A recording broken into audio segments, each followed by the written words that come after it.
સુરત માટે એક વાત હું બરોબર કહી શકું કે તમામ સુરતવાસીઓમાં અહોભાવ ઠાસીને ભરેલો. એક મહાત્માને જુઓ અને તમારી આંખો ભીની બને. અહોભાવ તમારી પાસે ખૂબ છે. હવે એક ડગલું આગળ, ઈર્ષા કરવાની.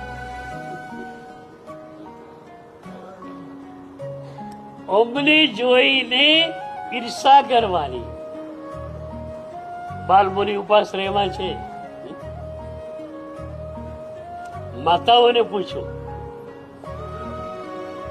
બાલમુનિઓને જોઈને ઈર્ષા થાય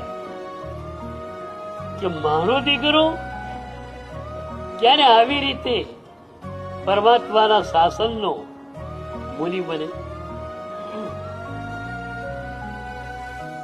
જો કે અત્યારે પણ એવી માતાઓ છે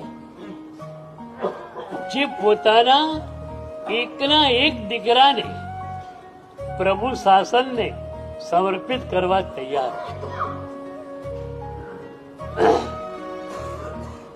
મને પોતાને એમ સમજાયું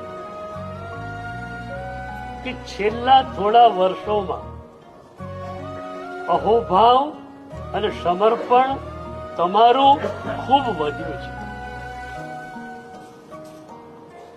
મુંબઈ ચોમાસું કરીને આવ્યો, પછી અમદાવાદ જઈ આવ્યો, સુરતમાં છું, પણ દરેક મહાનગરોની અંદર જે લોકોનો અહોભાવ છે ખરેખર અદભુત છે.